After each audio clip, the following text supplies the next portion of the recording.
The sun was shining brightly over the high school stadium that day. The bleachers filled with proud parents and family members, flags waved gently in the breeze, and the sounds of excitement and chatter filled the air.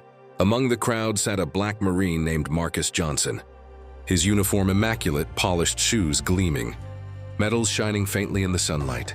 He had traveled across the state to watch his son, Tyler, walk across the stage and graduate.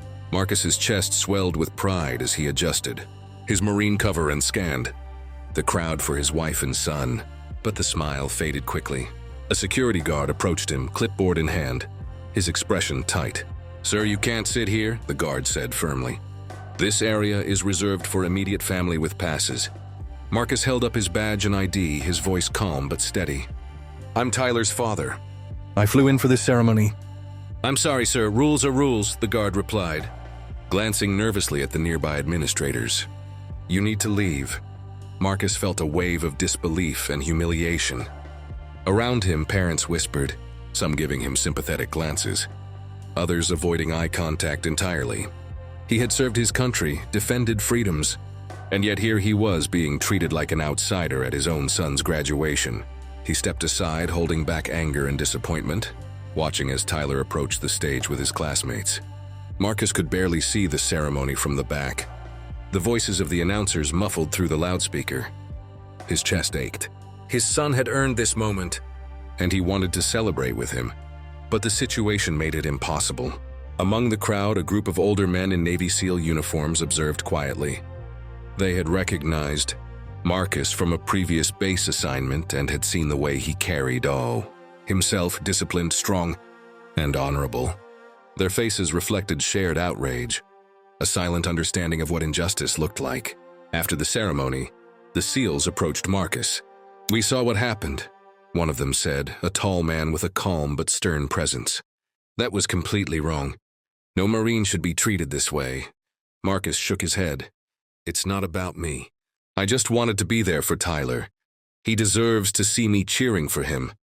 The SEALs nodded in agreement. "Let's fix this," another said. "Follow us." They led Marcus to a quieter area behind the bleachers. From their phone and radios, they coordinated quickly, calling the school administrators and explaining Marcus's status as a decorated Marine and Tyler's father. The tone was firm but respectful, leaving no room for excuses. Within minutes, the school staff realized the error. A campus administrator approached Marcus, face flushed with embarrassment. "Sir, we sincerely apologize. There was a misunderstanding. Please come back inside. Your son deserves to see you here." Marcus's eyes softened, the tension easing slightly. "Thank you," he said, his voice steady but touched with emotion. As he returned to the stands, Marcus was greeted by Tyler's wide smile. The young man ran toward his father, hugging him tightly. Marcus felt tears prick at the corner of his eyes, overwhelmed with pride and relief. Around them, the SEALs stood respectfully, watching from a distance, knowing their intervention had restored a moment that should never have been denied. The ceremony concluded and families began celebrating. Tyler introduced Marcus to his friends, speaking proudly of his father's service.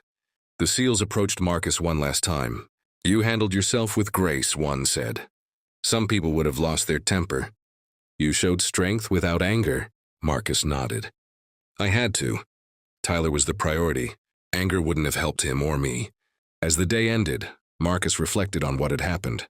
He realized that sometimes prejudice and rigid rules can blind people to truth and honor. But he also saw that courage and respect, both in his own actions and in those who supported him, could correct injustice.